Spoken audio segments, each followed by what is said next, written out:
2400에서 끝날 것 같아요. 네. 에? 아유, 그럴 순 없죠. 내가 그러니까 나 바로 시작할까 그냥? 자, 바로 시작하자. 네, 여러분 반갑습니다. 12월 2일 금요일 저녁 8시를 3분 앞두고 미리 좀 시작했습니다. 오늘은 그냥 주요 소식들 좀 전해드릴 거 뭐 있나? 그거 좀 소개해드리고 마무리하겠습니다. 그리고 다음 주, 오늘 약간 캐주얼하게 할 거고요. 다음 주에 한번 올해 결산, 내년 전망 한번 해보고, 그 다음 주는, 올해 마지막 라이브 방송으로, 파티 할 겁니다. 파티. 네, 파티 할 거니까, 그렇게 라이브 방송 할 거고요.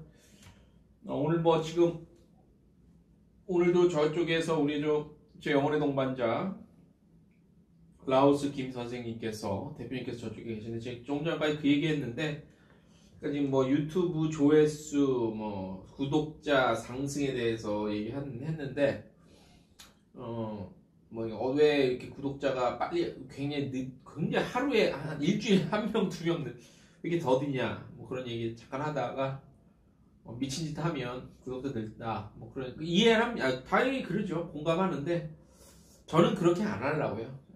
썸네일도 막 그러니까. 그런 게 있어요. 요즘에 여행 유튜버들 많잖아요. 블로거들도 많고, 브이로그 하시는 분들 여행 쪽으로. 근데, 썸네일을, 물론 내용이 그게 아니더라도 눈길을 끌기 위해서 썸네일을 약간 주목받기 위해서 하는 거는 저도 그 공감은 해요. 근데 가끔 보면, 여행지에서 굉장히 네거티브한 제목 잡는 거 있잖아.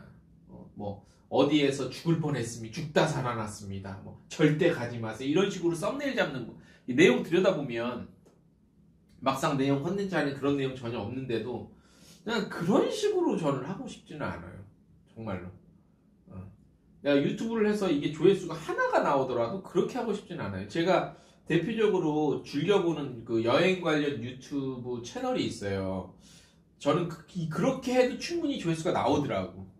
그렇게 하고 싶어요. 예를 들어서 국내 여행 쪽에서는 킴스트래블도 굉장히 진짜 여행지 속에 알차게 하고, 그 다음에 해외 쪽에서는 트리컴파니 제가 되게 즐겨보는데, 거기 나와서 하시는 분이 끄는 게 있더라고. 그리고 내용도 되게 역사도 간단히 짚어주고, 현지에서 어디 돌아다녀야 될지 이런 거. 예전에 제가 오사카 갈 때도 그 트리컴파니 영상 보고 스케줄을 짰었는데, 그런 식으로 전 하고 싶지. 아무리 이렇게 막 잘 나가는 여행 유튜버라 하더라도, 막 이렇게 썸네일 말도 안 되게 잡는 사람도 있잖아요. 죽다 살아났습니다. 사기당했습니다. 그런 식으로, 그렇게 썸네일이라고 하고 싶지는 않아요. 그거는 좀 아닌 것 같아요. 그게 얼마나 그렇게 갈까? 썸네일로 하는 방법도 있죠. 저도 하면 해요. 많이 내려놓고. 근데 그렇게 하면서까지는 아무튼 그 얘기 좀 해봤고요. 오늘 여러분들 요 데코레이션이 보이시나요? 제가 먹으려고 해놓은 건 아니고 데코레이션으로 해봤습니다. 이게 빌라 세인트 그립스? 이게 프랑스에서 만든 2019년 프로덕트 디 프랑스 해서, 이게 저번 주에 엊그저께 행사가 있었어요. 그 레일 유럽이랑 프랑스 관광청에서 행사가 있었는데, 새롭게 이제 레일 유럽에서 독일, 프랑스 이쪽 새로운 여행 코스 소개하는 행사가 있었는데, 거기서 받은 거예요. 와인이에요, 와인. 레드 와인 같아, 레드 와인. 근데 이 병의 이 크기가 굉장히 귀엽죠, 그죠? 귀여워서 더 좋은 것 같아. 와인이고, 그 다음에 와인이랑 같이 치즈. 엄청나게 맛있습니다. 이거 그냥 식빵에다 하나만 누워 올려놔서 살짝 전자레인지 한 30초 정도 돌리면 치즈가 빵에 싹 녹아. 그렇게만 먹어도 맛있고, 여기 보시면 소세지, 이거 훈제. 이게 보니까 뒤에 써있네. 이거 보셨을 거예요, 많이들. 요거 이렇게. 프랑스 구르메 2022년 어쩌저쩌 해갖고, 사퀴트리래요. 사퀴트리란 소금이나 향신료에 고기를 절이거나 훈연 등의 다양한 과정을 거쳐 가열, 조리 또는 건조 및 발효시킨 모든 육가공을 이르는 프랑스어 명칭이래요. 그래서 이 구르메 제품은 한 달에서 세 달까지 건조 및 숙성 기간을 거친대요. 이거. 맛있겠죠, 그죠? 이거는 오늘 방송 끝나고 김상현 우리 대표님이랑 같이 먹을 수 있으면 좀 먹어보고, 오늘 또 이게 끝나자마자 오늘 12시부터 또 우리 대한민국 포르투갈 월드컵 3차전이 있어서 아무튼 빨리 끝내고 저도 집에 가서 보든가 아무튼 좀 그렇게 해보도록 하겠습니다. 네. 자, 아무튼 뭐 이런 얘기들을 하니까 이제 막 지난주에 행사가 정말 많았고, 제가 진짜 스케줄 거 탁탁 맞춰 다니느라고 조금 피곤했는데도 즐거웠고, 지금 여기 구름에 소개한 것처럼 숙성기가 어제 제가 그 일본 스시 대한민국에서 제일 비싼 스시집을 제가 어제 일본 가는 것처럼 행사가 있었고 다녀왔는데, 그걸 제가 영상 올렸거든요. 영상 올렸는데, 이거 올렸으니까 한번 보세요. 이거 연결 안 되나? 이렇게 된다고 되는 게 아니구나. 아무튼 저희 채널 제가 어제 현장에서 스시 먹으면서 찍었어요. 그거 보시면 저희 반포 쪽에 있는데, 거기도 길게는 2년 정도를 숙성을 시켰어요, 우리 셰프님이. 그래갖고 스시 일본에서 스시 이제 하셔갖고 한국에서 장인인데 거의 굉장한 셰프지. 근데 물론 거기 가격도 비싸대요. 그래서 먹었는데 대단했습니다. 그러니까 음식이라는 것을 숙성을 시킨다는 게 굉장히 뭐라 그럴까, 그죠? 정성을 담는 거잖아. 이제 때로는 숙성, 또 때로는 발효, 이런 음식들이 이제 건강에도 좋고 한다는데, 전 세계적으로 우리가 흔히 아는 여행지들이 그런 숙성 또는 발효 음식들이 다 있죠, 그죠? 한국도 당연히, 한국도 김치도 어떻게 보면 아니라 김치도 그죠? 발효 음식이고, 된장으로 하는 매주, 일본 당연히 그런 것들이 있고. 근데 저는 처음 알았어요, 사실. 제가 먹는 거 이런 거 관심이 좀 없어서 스시에 들어가는 원재료, 재료들, 생선들을 숙성을 시킨다는 얘기를 저 어제 처음 알았어요. 왜냐? 생선을 숙성을 시키면 상한다는 생각밖에 없잖아. 어떻게 생선을 숙성을 시켜, 그죠? 네.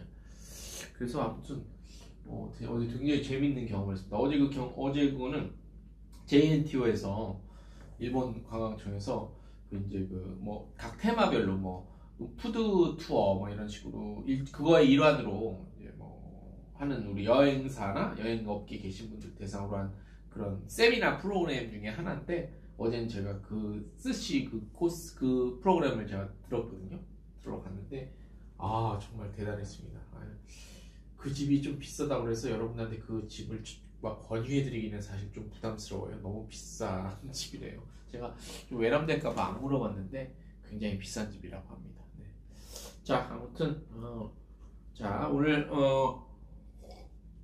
몇 가지 업계 그냥 주요 소식들 가볍게 좀 전달해 드릴게요.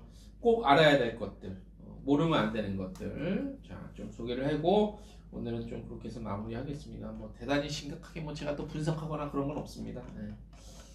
많이 좀 들어와 주시고, 오늘 지금 오늘 요즘에 저희 여행중개소 채널이 조회수가 반절로 떨어졌어요. 반절. 제가 분석을 해봤어요. 몇 가지 제가 알고 있는 원인도 있어요.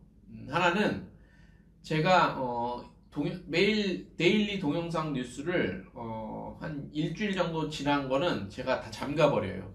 우리 멤버십 분들만 볼 수 있게 잠가버리고, 그렇게 한 다음에 더 떨어졌고, 그 다음에 데일리 동영상 뉴스는 그래도 평균 100 정도는 봤거든요. 근데 그게 한 절반으로 떨어졌어요, 요즘에. 그게 이제 코로나 때 평균 수치였고, 요 100도 안 되는 숫자는 저희가 처음에 시작했을 때 숫자예요. 다시 요걸로 내려왔고, 원인은 제가 알죠. 일단 재미가 없어요. 재미가 없고, 그렇다고 엄청나게 막 쌈박한 뉴스가 있는 것도 아니에요. 그죠? 그 다음에 편집에서의 어떤 지루함도 있어요. 그건 이제 동영상 뉴스도 12월이니까 이제 끝나서 제가 내년 1월 개편 작업했어요. 내년 1월부터 다시 선보일 거는 좀 여러 가지로 컨셉을 좀 바꿔볼게요. 자막도 더 성실하게 넣고. 그래서 아무리 제가 그런 거에 신경을 안 쓴다 하더라도 그래도 기본적인, 제가 제 기준에 기본적으로 나와줘야 되는 것들이 있거든요. 그게 아니면 사실 할 이유는 없죠. 아무튼 어쨌거나 저쨌거나 저는 열심히 할 겁니다. 그래서 크게 아무튼 최대한 보기 좋고 깔끔한 편집, 전달력 뭐 이런 것들 내용의 충실성 뭐 이런 것들 다 보고 열심히 해보겠습니다. 자, 오늘 12월 2일 소식 중에서 여러 가지 중에서 제가 일단은 뭐 어떤 그거 없이 몇 개 뽑아놓은 거 여러분들 꼭 아셔야 될 것들 몇 개 좀 전달해 드리도록 하겠습니다. 먼저 지금 아이고 4명 오셨네요. 빨리빨리 들어와 주세요. 오늘 좀 천천히 들어오시는구나. 네. 자, 먼저 우리 그 관광통역 안내사분들 있잖아요. 관광통역 안내사분들 있는데, 야, 아직도 이런 일이 있나? 그래도 요즘에 이런 일이 없을 줄 알았는데 있나 봐요. 문체부에서 최근 이제 그 외국인의 국내 관광이 늘어나고 있잖아요. 그래서 단체 관광도 증가하고 있는데 일부 단체 팀에서 자격이 없는 관광통역 안내사 적발이 늘어나고 있대. 야, 이게 말이 돼 지금?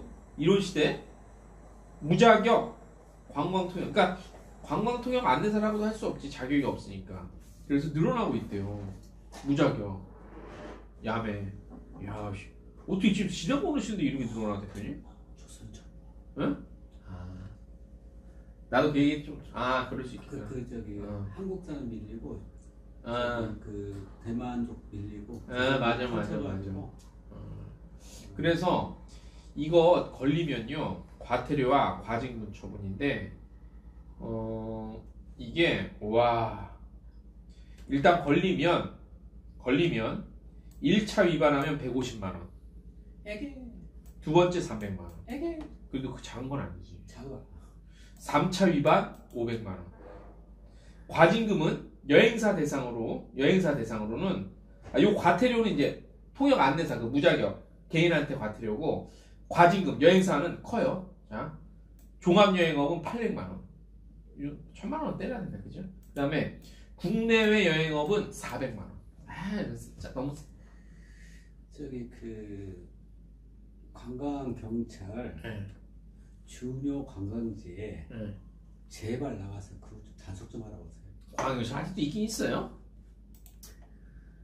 걔네들 뭐 하는지 모르겠어요. 그러니까. 좀 잡았으면 좋겠어요. 자, 그리고 행정처분, 여행사 대상 행정처분은 1차 위반하면 시정명령, 2차 사업정지 15일, 3차 등록 취소. 좀 센 것 같기도 하고 좀 아닌 것 같기도 하고 근데 좀 더 이런 거는 좀 더 세게 가야 된다고 봐. 이게 지금 21세기 2022년에 지금 이게 한국에서 일어날 일입니까, 이게 지금? 저는 그렇게 생각해. 그렇게 벌금의 과태료 부분이 그렇게 책정될 게 아니라 매출의 퍼센트 때려야 된다. 그래 맞아. 매출의 퍼센트, 그러니까 부당 수익에 대한 맞아. 퍼센트로 때려야지. 그렇지. 그래야지. 맞아. 아니면 몰수. 아니면 부당 그 부분에 대해서. 부당 수익이 아니구나. 수익이 없는 거니까. 그건 그런 무자격 라이센스 쓰는 사람들이 한국 이미지를 깎아먹고 있는 사람들이고, 그다음에 정당에 등록하고 있는 여행사에 비해서 등록하지 않고 그런 비용을 아껴서 상품을 가져가고, 그로 인해서 한국 이미지 깎이고 있으니까. 그렇지. 강력 단속해서 심하면 깜빵도 보내야 된다 생각해요. 그렇지. 그리고 거기에 관련된 부분들 좀 뭐랄까 상품 좀 심하게 해야 된다고 생각해요. 그렇지, 심하게 처벌해야 돼. 나도 그렇게 나도 맞아요. 이거는 지금 이게 말이 돼. 돈이 외화 수입 개념이 아니라 국가 위신 까먹는 거기 때문에 맞아요. 그걸 복귀하려면 돈이 더 많이 들어가요. 그러니까 이건 말이 안 돼. 잔돈푼에 문체부에서 단속 심하게 해야 된다고 생각합니다. 그러니까 이거는 이런 건 진짜 엄격하게 해야 돼. 이거는 라오스 같은 데서는 상상도 할 수 없어, 대표님, 그죠? 아니야? 안 되죠. 안 돼, 없지. 그리고 라오스도 안 되지, 당연히, 그죠? 라오스는 잡히면 깜빵 보냅니다. 진짜? 네. 그러니까 그렇게 세게 해야 돼요. 말이 돼, 이게 지금. 자, 아무튼 무자격은 다 퇴출해야 돼요. 무자격은. 이거 그러면 자격증자 어렵게 따는 사람이 억울하잖아. 그죠? 억울한 것도 있지만 지금 우리 김 대표님이 말씀하신 것처럼 이거는 국가 위신을 깎아먹는 행위예요. 이거는 확실하게 단속을 좀 해주셨으면 좋겠고. 자, 그다음 외국인 관광객도 스마트폰으로 손쉽게 택시를 호출할 수 있습니다. 이것도 잘하는 게 뭐냐면 다른 나라는 대표님 라오스 우버 있어요? 우버? 있을 겁니다. 있어? 웬만하면 우버가 다 있어. 싱가포르는 우버는 아닌데 싱가포르에 우버라고 하는 것도 있고 웬만하면 다 요즘에 외국 나가면 우버 쓰잖아요. 근데 우리나라는 우버가 없잖아. 당연합니다. 없어야 됩니다. 왜 없어야 돼요? 당연히 없어야 됩니다. 옛날에 우버가 저기 가로수길 뒤에 사무실이 있었거든. 그게 저기 택시 기사분들이 네. 택시 운전을 하기 위해서 네. 자기 차를 가져요. 개인 택시 같은 경우는 그 다음에 교육도 받아요. 네. 그 다음에 나름대로 그 보험도 가입합니다. 네. 그리고 그런 부분 있잖아요. 택시를 운전하기 위해서 약 7천만에서 1억에서 1억 5천까지 주고 그 라이선스 따서 운전하고 있습니다. 네. 그러면 우버 하시는 분들은 하게 된다면 그런 라이선스 없이 그 시장에 들어오는 거거든요. 자, 다 말씀 다 하셨습니까? 네, 맞습니다. 제 반론. 자, 대표님. 제가 출장을 많이 가잖아요. 네.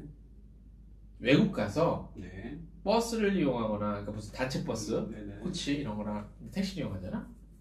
기사분들이 트렁크에 짐 다 실어주시고 도착하면 내려서 트렁크에서 짐 다 빼주세요. 근데 이걸 안 하는 나라가 우리나라야. 우리나라는 택시 기사님들이 물론 좋으신 분들도 있지만 대부분 본인은 그거를 안 해. 근데 다른 나라는 다 해. 그래서 외국에서 우리나라 오잖아요. 그럼 택시를 이용하잖아요. 개별적으로 FIT 고객이. 그러면 되게 의아해. 그게 우리나라의 문화라고 할 수도 있지만 모범 택시 타면 다 해줍니다. 외국에서는 일반 택시 타도 다 해줘요. 왜 모범을 타요? 비싸게. 그래서 그런 거 측면에서 보면 우리 인바운드 측면에서 보면 그런 부분은 외국에 비할 바가 아니에요. 우리나라는 그런 부분에서 너무 못해요. 그러면 택시를 자격증을 누구나 택시 운영하게끔 그런 제도 다 없애야 돼요. 풀어야 돼요. 갑자기 왜 택시 주격이 나와요? 아니요. 우버 부분하고 택시 부분하고 평등해야 된다 생각하거든요. 그래서 근데 우버 운전자하고 택시 운전자하고 불균형하다는 거예요. 아니 외국의 우버 택시 기사가 그렇다는 게 아니라 외국은 문화 자체가 그렇다는 거예요. 내 얘기는 외국은 그렇다고 인정하는데 한국의 택시 기사들의 어떤 자격 부분 가지고 그 라이센스를 가지고 택시 운전을 하고 있는데 우버는 그러한 노력 없이 그냥 들어오는 거기 때문에 현재 택시 운전하시는 분들이 불합리하다는 거죠. 아니죠. 우버는 나는 우리나라에서 있습니다. 왜냐? 그렇게 따지면 타다는 아닌가? 타다도 마찬가지죠. 타다는 타다도 마찬가지 시스템이 똑같아요. 우버랑. 타다는 그래서 타다 없어진 그래요. 없어졌잖아. 택시기사들이 그래서 없어졌고 우버하고 타다하고 똑같은 거고 그래서 없어진 거고 라이선스 없는 거잖아요. 그건. 자 그러면 여행사하고 똑같이 얘기하는 거예요.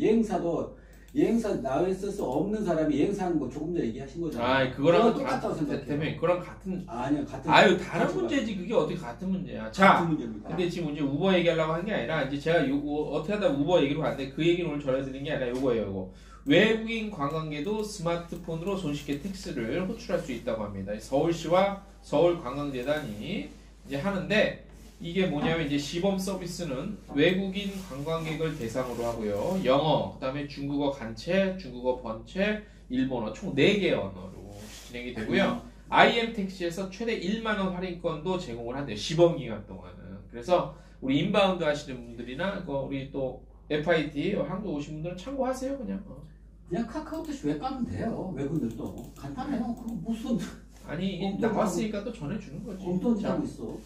자, 그 다음, 요거는 이제 글로벌 우리 소식 몇 개만 좀 전해드릴게요. 주요 국가 중에서도 우리나라 인바운드도 많은 나라 좀 제가 몇 개 전달 좀 해드리겠습니다. 이런 소식 어디서 접할 수 있지? 자, 먼저 여러분들 대만, 우리 지금 방송 요즘에 우리 여행버스 대표님이 또 대만 쪽 아주 전문가시잖아요. 대만이 이제 그동안 조금 약간 대만은 이제 약간 간을 보면서 문을 열어요. 그죠? 근데 많이 또 이제 열고 이제 거의 정상화됐는데 아직까지 한국과 대만의 항공 그게 100% 완전히 찌끔찌끔 열었어요. 그래서 간 보고 조금 열고 간 보고 조금 열고 이런 지금 추세였거든. 진행 저거였는데 이제 12월 10일 아마 다음 주 정도 되겠네. 그때부터 이제 대만에 들어오는 그 총량제를 했었거든요. 총량제. 요거를 이제 해제. 반가운 소식이죠. 12월 10일부터 요 대만에 입국하는 그거를 총량제를 이제 해제가 해요. 해제돼서 한국과 대만의 직항 노선 그 항공편이 이제 다시 복항 운항 재개되는 게 속도가 더 붙을 것으로 그렇게 이제 예상이 됩니다. 그래서 대만 관련 당국은 12월 10일부로 대만 입경 인원 총량 관제를 해제한다. 이렇게 지금 공식 발표가 나 있고, 이렇게 이제 복항과 증편에 관한 진입 장벽으로 작용했던 입국 인원 총량제가 12월 10일부로 해제되면서 한국과 대만 직항 노선 복항이 더 속도가 붙을 것으로 보입니다. 10월 13일, 지난 10월 13일부로 대만 입경자 격리가 면제되면서 10월 타오유안공항 여객 운송량이 크게 증가했다고 하네요. 근데 이게 우리나라가 지금 그 중국이랑 수교를 맺고 대만은 사실 그 정식 수교 관계가 아니라서 대만에 대사관이 있는 게 아니라 타이페이 그 사무국소가 있는 거잖아요, 서울에. 그래서 아마 지금 이 자료는 관광공사 출처인데 우리 관련 정부 당국 관계 조직에서도 대만 입국자가 아니라 입경자, 입국이 아니라 나라가 아니라는 거지. 입경이라는 표현을 쓰는데 사실 굉장히 좀 어색하다. 왜냐 우리나라 사람 인식 자체에서는 대만도 또 하나의 나라니까, 그죠? 인식이. 그래서 입경자라는 표현이 막 입에 안 붙네요. 아무튼 편하게 그냥 이해를 돕기 위해서 대만 입국 총량제가 해제가 된다는 거 알아두시고, 10월 이후에 그래서 막 굉장히 많이 증가를 하긴 했어요. 증가를 했고, 대만에서 출발하는 한국행 직항노선 탑승률이 9월 22% 정도에서 10월에 40% 정도. 그래서 타오이안 인천 노선 탑승률이 이렇게 늘었다고 하네요. 그래서 요게 아마 총량제가 없어지면 더 늘어날 것 같아요. 자, 그리고 여러 가지 보니까 한국과 대만 직항편 12월 1일 엊그저께 기준으로 일주일에 63편, 좌석으로는 공급석으로는 16,673석 되고 늘었대요. 그래서 굉장히 많이 늘었는데 아직까지도 요게 지금 요 숫자가 그래봤자 코로나19 이전인 정상적인 수준보다는 아직까지 마이너스 77%야. 그 수준이야. 아직 갈 길이 멀었다는 거예요. 아직 갈 길이 멀었다는 거. 그런 거 대만. 네. 아무튼 그래도 대만에 입국하는 그 총량제를 해제한다고 하니 12월 10일부터 뭐 아마 속도가 굉장히 붙을 것으로 그렇게 보입니다. 자, 다음 소식. 베트남 여러분들 관심 많으시죠? 베트남. 제가 또 2주 전에 다녀와서 지금 뭐 관련 영상을 계속 제가 업데이트 하고 있습니다. 지금 보면은 저번 주에 제가 호이안 영상 올렸고, 이번 주 내일 그 후에 베트남 후에 영상이 올라갈 거예요. 지금 편집이 거의 끝났고 자막만 넣으면 되는데 그거 좀 많이 봐주세요. 자, 베트남 소식 좀 전해드릴 건데, 베트남 항공이 일단 베트남 전국에 온라인 체크인 서비스를 도입할 예정이라고 하네요. 그래서 베트남 전역 22개 공항의 모든 승객 대상으로 온라인 체크인을 시행한다고 합니다. 그래서 12월 22일부터 이렇게 좀 편리해질 것 같고요. 탑승객은 출발 24시간 이내에 베트남 항공사 웹사이트에 접속해서 체크인할 수 있고요. 탑승 1시간 전에는 체크인을 하셔야 하며, 온라인 체크인이 완료되면 승객은 전자티켓을 받으실 수 있습니다. 그래서 근데 승객 이제 혹시 짐이 좀 많거나 하시는 분들은 따로 오프라인 그걸 좀 정상적으로 거쳐야 될 것 같고, 베트남 항공의 경쟁사죠. 비에젯 항공과 벤부 항공은 지금까지 하노이, 호치민, 다낭, 푸꾸옥과 같은 지역의 주요 공항에서만 온라인 체크인을 시행해 왔었죠. 이거 참고적으로 알아주면 좋고, 자, 그 다음 우리 골프 치시는 분들 지금 베트남에서 작정하고 골프장을 늘리겠다는데 이게 어마어마하게 늘리는 거야. 보세요.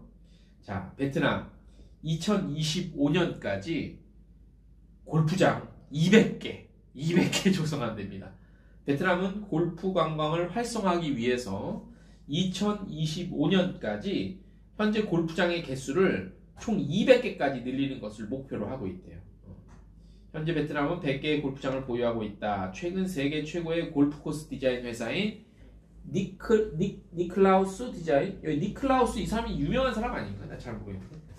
아무튼 여기 회장을 만나서 멋진 풍경과 긴 해안선을 자랑하는 베트남은 현대적이고 세계적인 수준의 골프 코스를 개발할 수 있다는 의견을 밝혔다. 베트남은 최근 들어 외국인 관광객을 위한 관광 상품과 서비스를 다양하기 위해 골프 관광에 주력해 왔다. 자, 현재 베트남의 골프장이 100개 정도 있는데 이게 향후 2년 동안 지금의 2배인 200개까지 늘리겠대요.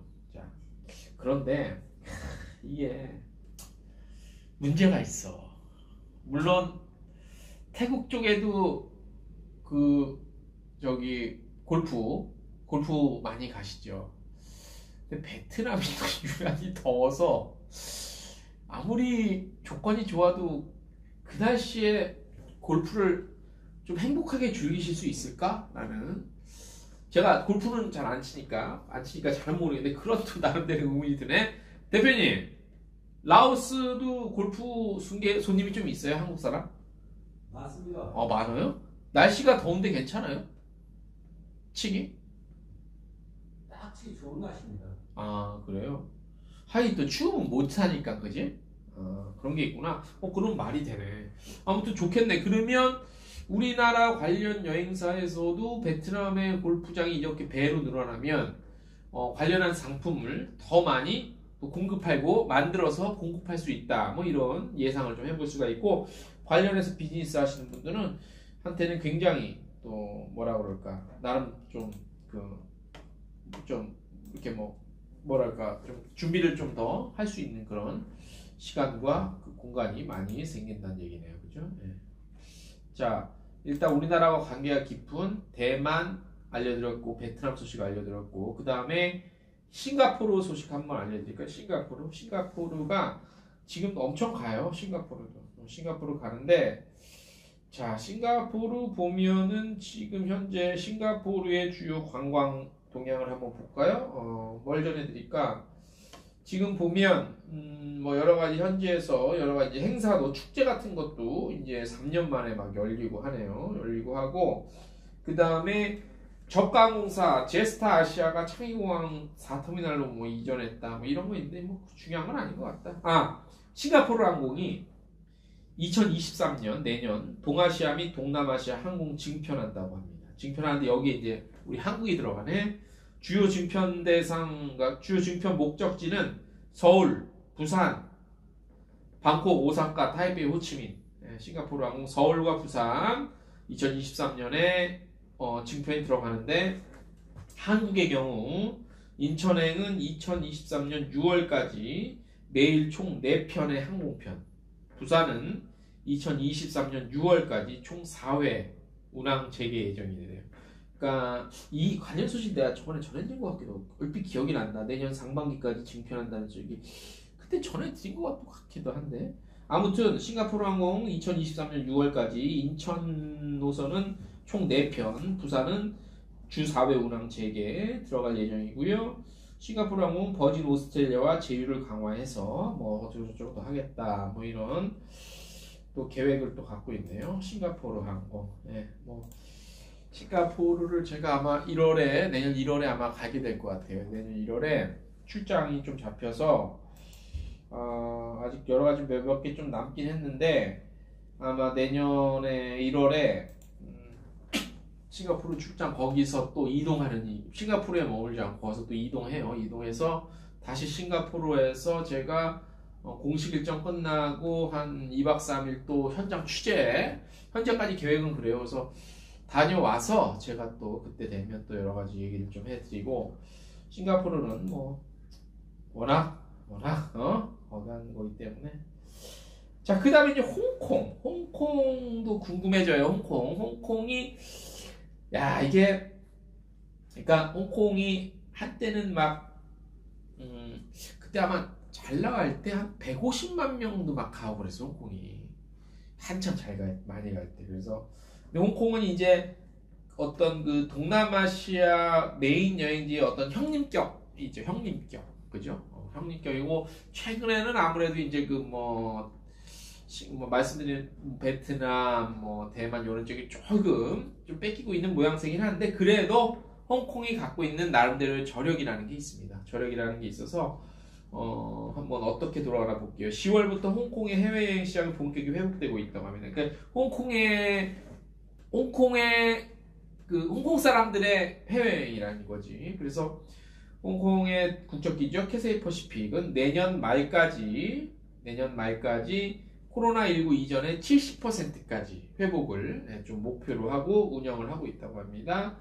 그래서 9월 말 이후 지정 호텔 격리 철회로 10월부터 본격적인 홍콩인 해외여행자 수가 급증하고 있다고 하네요. 한국으로 오는 홍콩인 숫자도 10월에 한 기존 대비 3.5배 정도 늘었다고 하고요. 보니까 캐세이 퍼시픽 말씀드린 바와 같이 내년에 70%까지 회복하고 2024년에는 완전 회복을 목표로 운영이 된다고 합니다. 그래서 지난 11월부터 여러 가지 관광지 입장이 가능해졌고 여러 가지 거의 이제 자유스럽게 풀렸죠. 여러 가지 아무튼 점차 아직 100%는 아니더라도 다소 조금 신경 쓰이는 부분이 없지 않아 있긴 하지만 그래도 거의 많이 풀렸다 이렇게 보시면 될 것 같고요. 네, 좀 춥네. 나 소리 때문에 껐는데 스팀 끄었다고 또 춥네. 자, 그래서 지금 보니까 항공편을 볼까요? 항공편이 그러니까 한국이랑 홍콩의 항공 운항이 지금 12월 기준으로 아니다. 계획이 2023년 이거 2023년이 나오지? 요거는 조금 요거는 좀 생각할게요. 요거는 조금 통계가 오타가 난다. 이게 2023년 왜 나오지 갑자기? 이거는 조금 다시 봐야 될 것 같아요. 다시. 이거는 아까 요거 도표를 하나 보내드렸어야 되는데 요거를 제가 안 읽어드렸네. 도표가 이게 뭐였냐면 대만 항공편 요거만 생각해도 돼요. 굳이 중요한 건 아니고. 자, 이렇게 해서 주요국들 여러분들 우리가 아직까지는 장거리 노선에 대해서 앞으로는 더 저거 하겠지만 그래도 아직까지 장거리 회복세가 눈에 띄게 저거 한다고 할 수는 좀 없을 거는 같아. 그러네요. 근데 그래도 여러 가지 관광청 중심으로 행사들이 계속 줄을 이으면서 장거리 또 이제 점차 회복이 돼가고 있으니까 좋은 소식이 계속 들려올 것 같습니다. 자, 그리고 어제 저희가 아까 시작할 때 요거 와인 레일 유럽 그 얘기 해드렸잖아요. 그래서 어제 장난 아니더라고. 레일 유럽 다시 이제 여러 가지 업데이트된 사항들 그런 것들 보니까 장난 아니더라고. 그래서 우리 아마 어제 세미나 오신 분 여행사 관계자분들은 많이 좀 아시겠지만 여러 가지 소개해드릴 거 있는데 와 이거 엄청나다. 이거 너무 많아서 어쨌든 레일 유럽도 좀 더 빠르게 좀 더 자주 더 많은 직행 노선들을 추가를 했고요. 그 다음에 리모델링 관련한 것들 시설 정비 이런 것도 코로나 시대 때 많이 들어갔네요. 그리고 독일 쪽, 프랑스 쪽 이런 거 라운지도 그렇고 여러 가지 인프라가 어마어마하게 많이 개선이 됐고요. 특히 프랑스 쪽에서는 거의 프랑스 여행은 이 레일 유럽 기차를 SNCF죠. 이걸 통해서 할 수 있게끔 여러 가지가 그냥 엄청나다. 이거 다 말씀드리기가 너무 많은데 아무튼 유럽 장거리 쪽 하시는 분들도 특히 유럽에서 유럽 간 이동은 기차가 많으니까 거기에 대해서 관심이 좀 더 늘어나지 않을까 싶고, 이 내일 유럽의 그 어떤 업데이트된 소식들은 사실 우리 업계 관계자분들 뿐만이 아니라 우리 일반 소비자들도 굉장히 궁금해 하실 거예요. 궁금해 하셔서, 야, 이런 컨텐츠를 한번 따로 시간을 내서 제가 영상을 만들고 싶은데, 또, 요즘엔 좀 그런 생각이 들어. 고생해서 만들었는데, 안 보면 어떡하지? 옛날엔 그런 생각 없이 그냥 무조건 만들고 갔는데. 그런 생각이 좀 들더라고요. 그래서, 왜냐면 이 유럽 철도 이거 컨텐츠 예전에 제가 한번 만들어 봤는데, 이거랑 크루즈가 의외로 우리 일반 소비자분들이 궁금해 하시는 분들이 의외로 꽤 있어요. 예상외로. 그래서 만들까 말까 지금 고민 중입니다. 요즘에 워낙 저희가 실적이 워낙 안 좋다 보니까 그런 것 같아요. 좀 자신감이 떨어졌다고 해야 되나? 워낙 안 좋으니까 그래도 이렇게 기본 기대치가 있는데 그거에 워낙 못 미치니까 내가 이걸 만들어야 되나? 그런 생각이 드는 요즘이라고 할 수 있습니다. 힘 좀 주십시오. 용기를 응원에 좀 메시지도 좀 보내주시고 댓글도 많이 좀 달아주시고 그렇습니다. 근데 그래요. 이게 한 해 마무리할 땐 꼭 그래. 그러다가 또 이제 뭐 내년 또 초 되면 심기일전해서 뭐 여러 가지 뭐 이렇게 뭐 좀 기획도 바꿔보고 컨셉도 바꿔보고 그러면서 또 1년 쭉 가고 또 1년 끝날 때 1년이 마무리될 때쯤이면 또 다시 또 지치고 또 뭐 그런 생각 그게 반복인 것 같아.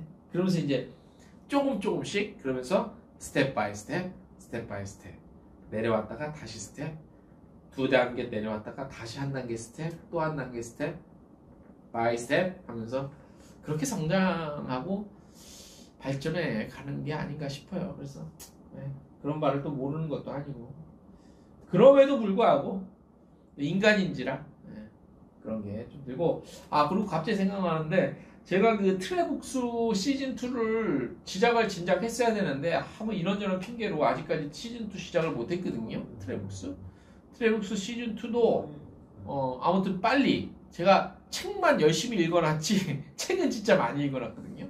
왜냐하면 책은 매일 보니까.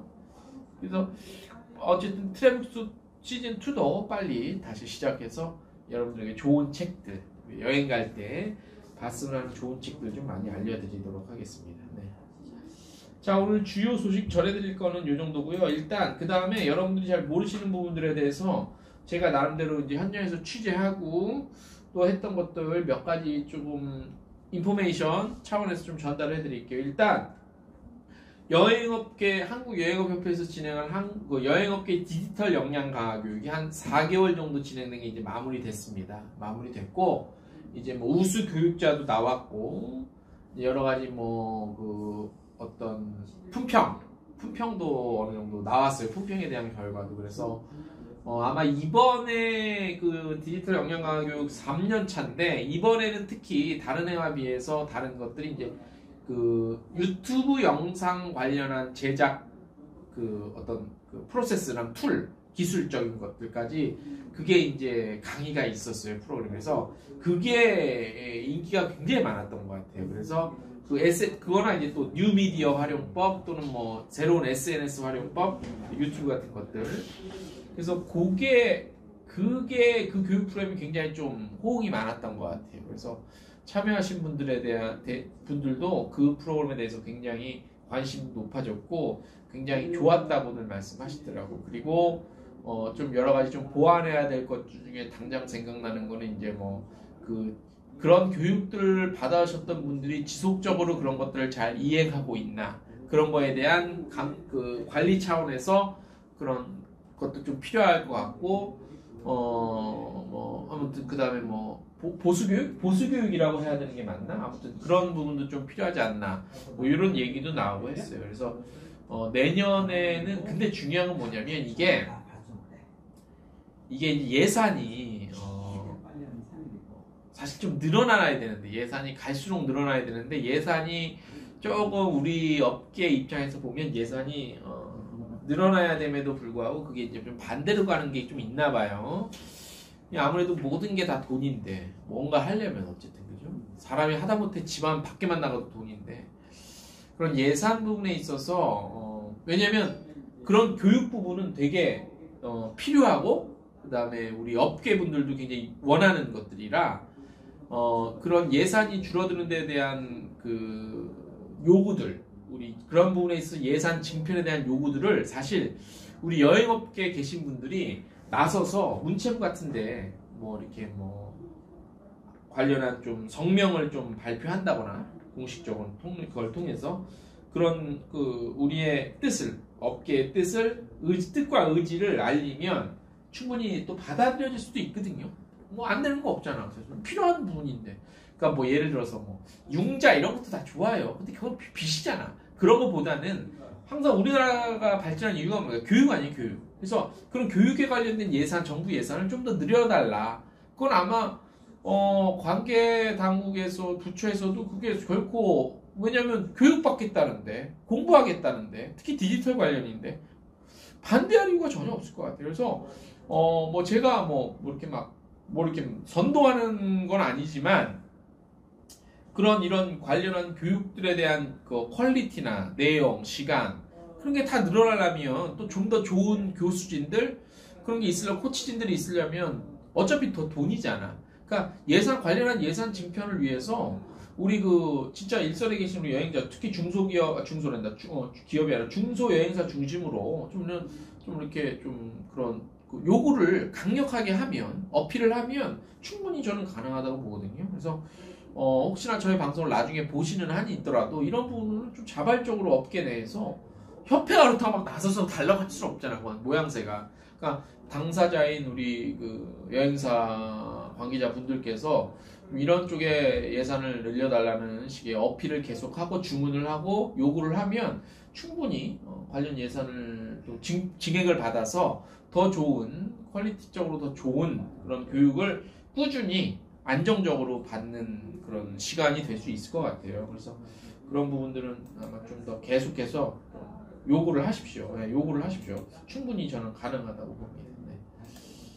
자, 그리고 요 소식은 조금 민감까지는 아닌데 아직은 조금 그 엠바고 비슷한 성격이 있어서 요거는 제가 오늘 준비를 했는데 고민을 좀 했어요. 요 소식을 전해드릴까 하다가 요 소식은 조금 미룰게요. 요 소식은 아직은 저기 좀 그 주관하고 있는 쪽이랑 그래서 좀 허락을 제가 구하지 못해서 요거는 근데 좋은 소식이에요. 좋은 소식이고 조금만 말씀드리면 디지털 관련한 어떤 우리 업계의 좀 희소식이에요. 디지털 관련한. 그래서 그 부분은 좀 이제 어느 정도 드러나면 그때 제가 여러분들에게 소상히 자세히 전화해드리도록 하겠습니다.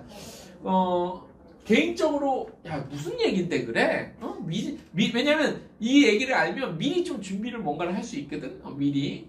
그래서 뭐 돈 주고 이런 거 아니에요. 무슨 뭐 공모해갖고 돈 주고 이런 거 아니에요. 그런 게 아니라 돈과 연관되는 게 아니라 비즈니스와 연관되는 건데 이게 뭔가 도대체 뭐지 이게 개인적으로 궁금하시다 그러면은 저한테 그냥 개인적으로 연락을 주세요. 그럼 제가 개인적으로는 알려드릴 수 있는데 이 공식적으로 이렇게 말씀드리기는 조금 아직은 좀 거시기한 부분이 있다. 이렇게 좀 알아주시면 좋겠습니다. 네. 자, 이 정도가 이제 오늘 저희가 준비한 내용이고요. 오늘 축구를 12시 아직 시간이 많이 남긴 했는데 그래도 이제 또 우리 그 축구 때문에 정신들이 많이 물론 이제 축구를 안 좋아하시는 분들도 있지만 오늘 좀 일찍 끝낼 거예요. 일찍 끝낼 건데 마지막으로 조금 뭐 요즘에 이게 좀 더 제가 보강 취재를 하긴 해야 되는데 요즘에 그런 소식이 들리네요. 그 패키지가 조금 의외로 선택을 많이 받고 있대요. 패키지 상품이. 원래 패키지가 아니라 외면을 받았잖아. 특히 젊은 친구들. 근데 특히 그 허니문 있죠. 허니문이 패키지의 대부분이 대부분 아니다. 마르수 허니문어가 패키지를 선택한대요. 의외잖아. 웬 허니문이 패키지?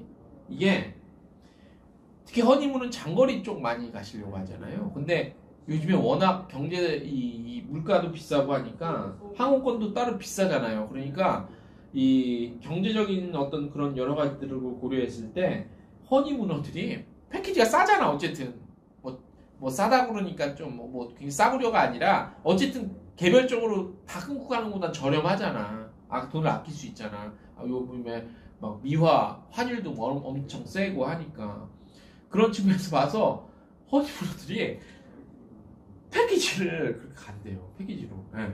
그래서 야 이게 이럴 수도 있구나. 근데 이게 지금 우리나라뿐만이 아니라 전 세계적으로 지금 뭐 난리잖아요. 더구나 허니문어들이 물가가 싼 지역으로는 잘 안 가려고 그러잖아. 일생일대 한 번 있는 허니문인데 막 좀 장거리 좋은데 가잖아요. 왜냐면 그만큼 또 돈이 그만큼 아무리 경제 사정이 안 좋아도 전 세계적으로 근데 그래도 일단은 목돈은 있는 편이니까 그럼에도 불구하고 어느 정도 좀 합리적인 가격에 가려다 보니까 패키지 상품을 선택하는 경향이 굉장히 늘어나고 있대요. 그래서 야 의외다. 그런데 이 현상이 그냥 이번에 이 지금 경제 이 나쁜 게 전 세계적으로 좀 굉장히 암울한 예측들이 많이 나오잖아요. 그래서 이게 금방 끝낼 문제는 아니다.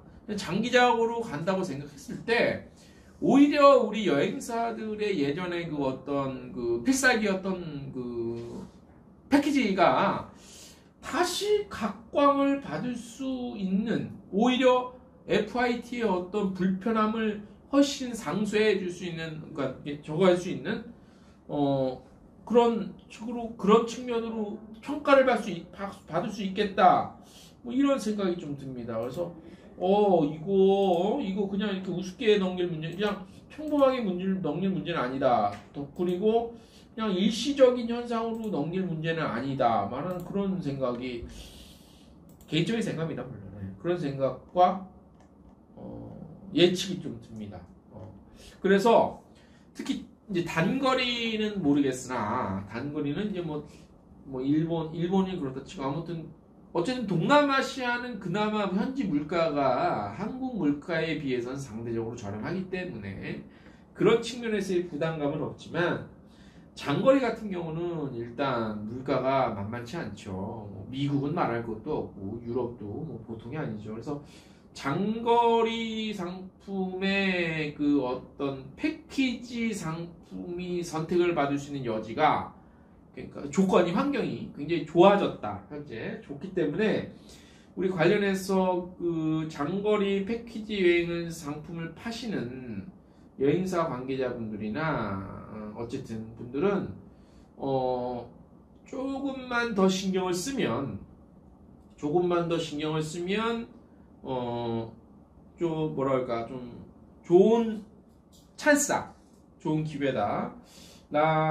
그렇게 볼 수 있지 않을까라는 생각이 들어요. 그래서 막 싸구려 막 이렇게 하지 마시고 비교적 좀 자유 일정 좀 많이 예전보다는 뭐 많이 좋아지긴 했지만 자유 일정이라든지 뭐 쇼핑 같은 것 부분들에 대한 어떤 합리성 이런 것들을 잘 스케줄 조정하고 하시면 패키지 개인적으로도 그냥 개별적으로 가면 돈 무지하게 깨집니다. 진짜로. 그건 뭐 다 아시잖아요. 그게 휴양지라 할지라도. 그리고 많이 이동을 해야 되는 것 같으면은 사실 식당 문제, 뭐 이동 간의 수단 문제, 교통수단. 제가 나이가 저도 뭐 이제 뭐 찰만큼 차서 꼭 패키지가 편하다기보다도 그렇다고 패키지가 자유일정이 없는 건 아니에요. 그리고 자유일정이라는 것이 그죠? 패키지 상품을 통해서 현지에서 자 여기서 다 그렇잖아요. 여기 좀 둘러볼 만하다 그러면 당연히 자 여기서 한 2시간 정도 자유 그 시간을 가지시고 한 2시간 뒤에 여기서 만나겠습니다. 이런 거 많잖아. 유럽 같은 데도 충분하지 뭐 솔직히. 저는 진짜 패키지가 너무 좋아. 편하고 때 되면 식당 알아서 섭외해 놓은 데 가. 좋은데 뭐 이상한 말도 안 되는 그런 그 편견? 그다음에 뭐 쏠림 현상? 뭐 그런 게 있는 것 같아요. 패키지가 어떻게 그 불편해서 어떻게 해요? 불편한 뭐가 불편해? 더 편하지. 괜히 뭐 패키지 그냥 자유여행 가고 패키지 하면 굉장히 옛날 사람 같은 막 촌스럽다 이런 인식들이 이상하게 퍼졌는데 절대 아니거든요. 정말 절대 아니에요. 여행사 통해서 가는 그러니까 패키지건 아니건 세미 패키지건 어쨌든 여행사 통해서 그 어떤 짜여진 그런 그러니까 전문가들로부터 잘 짜여진 상품들을 이용하는 게 여러 가지로서 안전, 특히 요즘에는 뭐 안전에 대해서 굉장히 많은 인식들을 갖고 있잖아요. 특히 그 위생 관련한 것들 여러 가지 봤을 때 패키지야. 그래서 여행사 패키지 상품 개발하고 만드시는 우리 여행사 관계자분들이나 대표님들이 이런 좋은 나름대로 좀 어떻게 보면 제2의 황금기도 기대해 볼 수 있지 않을까? 기대? 아무튼 좀 긍정적으로 생각이 들어요. 네. 그래서 그런 부분들에 좀 나름대로 좀 시각을 가지시고 그쪽에 좀 집중해서 한번 개발하시고 좀 예전에는 좀 없었던 패키지의 어떤 그런 크리에이티브한 창의적인 생각을 좀 아이디어를 곁들여서 하시는 것도 괜찮지 않을까라는 생각을 좀 해봅니다. 네. 힘내시고 하다 그게 참 다시 말씀드리면 이해가 안 돼. 패키지가 왜 얼마나 편한데 개인 자유여행 해봐요. 원래 고생해. 찾아가서 어차피 현지 가서 머무는 예를 들어서 어디 갔어 유명한 어떤 장소를 갔어 핫플레이스를 갔다고 쳐. 그럼 가는데 고생하고 가서 어차피 거기서 사진 찍고 머무는 시간은 똑같아. 근데 여행사 패키지로 가면 갈 때도 편해. 그래서 빨리 일찍 가서 편하게 가서 더 여유롭게 즐길 수 있어. 근데 겨우겨우 찾아가서 힘들게 찾아가서 어차피 현지에서 머물고 사진 찍고 뭐 먹고 하는 시간은 거의 비슷한데 물론 이제 여기 더 머물고 싶다. 그런데 우리가 이동해야 된다. 근데 그 아쉬움에 대비해서 그 과정의 고단함이 더 크잖아. 그죠? 그래서 그런 측면에서는 훨씬 좋은데 왜 어느 순간 왜 그렇게 됐지? 잘 모르겠어. 네. 아무튼 자연스럽게 좋은 거는 선택을 받겠죠. 시장에서. 좋은 건 그 좋은 것들은 그게 가격의 좋음이라든지 내용의 좋음이라든지 어쨌든 이제 그런 것들이 경쟁력인데 경쟁력이 좋으면 시장에서 자연스럽게 선택을 받고 경쟁력이 떨어지면 시장에서 자연스럽게 또 퇴출당하는 게 시장의 원리니까 그건 시장에 맡겨놔야 되겠지만 너무 패키지 상품이 옛날에 지나간 한물간 것이라고 스스로 우리 여행업계에 계신 분들 특히 여행사에서 스스로 자책하는 것 같아요. 스스로. 물론 개선해야 되는 것들이 많아요. 쇼핑의 문제들 개선해야 되는 거 많이 있지만 너무 그거에 대해서 우리는 패키지 상품 안 다뤄요. 일부러 너무 오버하고 그럴 필요가 없다는 거야. 왜 스스로 여행사의 우리나라 탄생의 그 근간이 뭐야? 우리가 패키지 여행이잖아요. 그러면 거기에 대해서도 자부심을 갖고 더 장점을 해서 활용할 생각을 했는데 물론 트렌드라는 게 있지. 트렌드에 의해서 점점 이렇게 하고 인터넷 시대 OTA가 발전하면서 거기 통해서 개별적으로 예약하고 이런 것들이 있는데 지금 그래도 이제 어느 정도 OTA 통한 개별 FIT에 대한 그런 어떤 것들 검증이 됐잖아요 시장에서. 그래서 이제 어느 정도 지금은 이제 사실 결론은 나왔어. 장점, 단점. 이쪽의 장점, 이쪽의 단점, 이쪽의 장점, 이쪽의 단점이 이제 어느 정도 나왔어 현상들이 나왔기 때문에. 이제는 어느 정도 이렇게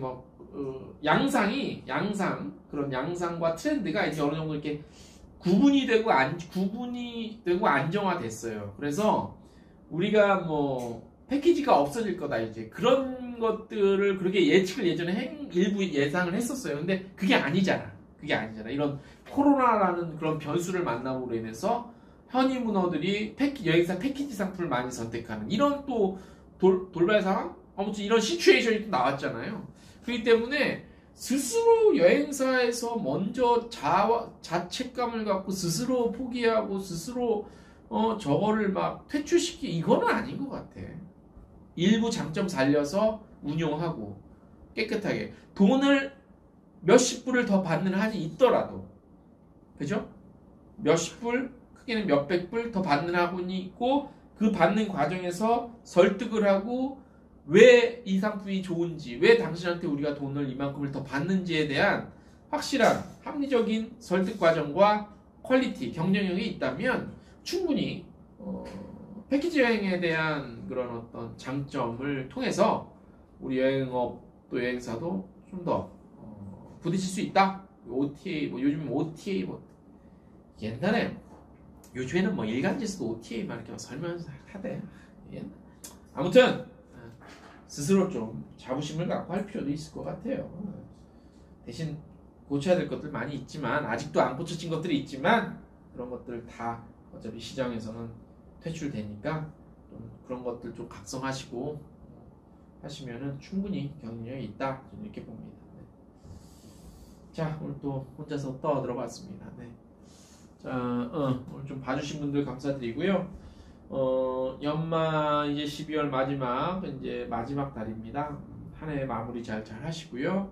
말씀드린 바와 같이 라이브 방송은 올해는 이제 한 2번 정도, 다음 주와 그 다음 주 정도 해서 다음 주는 아마 올해 안에 좀 정리하는 그런 시간 갖고, 그 다음 주는 이제 막 파티 하는 걸로 갖고, 동영상 뉴스는 아마 12월 한 크리스마스 전에는, 데일리 동영상 뉴스는 크리스마스 이브 전에는 종료를 좀 해야 될 것 같아요. 종료를 하고 내년 기획 좀 준비 때문에 일찌감치 좀 마무리하고, 올해는 그렇게 좀 저희 그 계획을 좀 그렇게 하도록 하고, 그 사이에 말씀드린 바와 같이 저희 그 멤버십, 우리 회원분들, 멤버십 분들 위한 그 웹하드 구축해서 거기에 저희 사진, 저작권 상관없이 저희 갖고 있는 사진 다 쓰실 수 있도록 올리는 작업들 저희가 시간 날 때 그렇게 해서, 그 다음에 뭐 트래북스 시즌2도 있고 그런 여러가지 기획들, 저희 유튜브 관련한 영상 기획들, 더 좀 개선책들, 바꿔야 될 것들 준비하는 시간으로 올해 연말에 좀 그렇게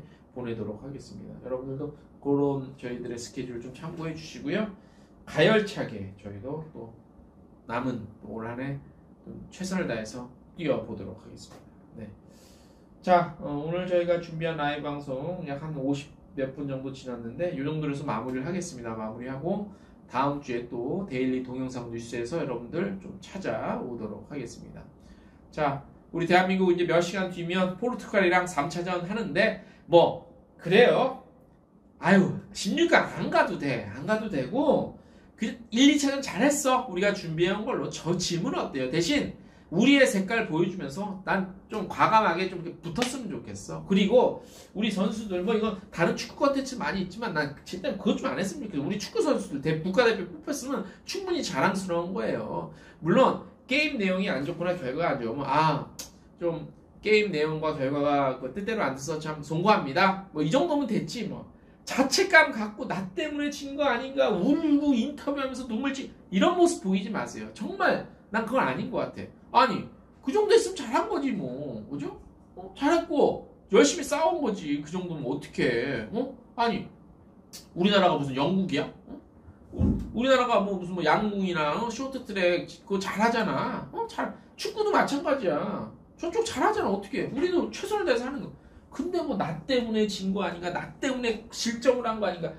눈물 찔찔 하지 마세요. 눈물 찔찔, 특히나 눈물 찔찔 하지 마.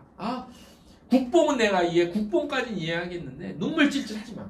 충분히 잘했고 자랑스러워. 그 정도면 아시아인의 어떤 피지컬과 기술력, 인프라로 충분히 본선에 간 것만 해도 어디예요? 중국은 본선을 못 가잖아. 그거 어디야?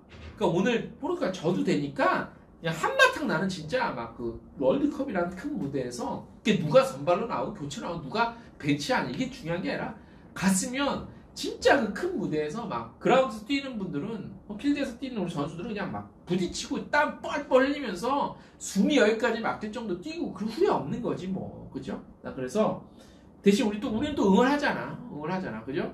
응원하니까 여러분들 마지막 경기가 될래나? 16강 기적이라는 게 아무튼 근데 보니까 운칠기삼이에요. 이것도 실력도 실력이지만 우리 인생에서 운은 너무나 중요합니다. 운칠기삼, 운이 70%, 운이 7, 다른 건 3. 노력 중요합니다. 노력 중요해요. 노력 배반하지 않습니다. 하지만 운이라는 거, 운이 따라주면 운도 물거품입니다. 네, 우리 기도하자고요. 자, 오늘 3차전 파이팅 하시고 저희는 또 다음 주에 동영상 뉴스에서 찾아뵙겠습니다. 대한민국 화이팅! 이상 안녕.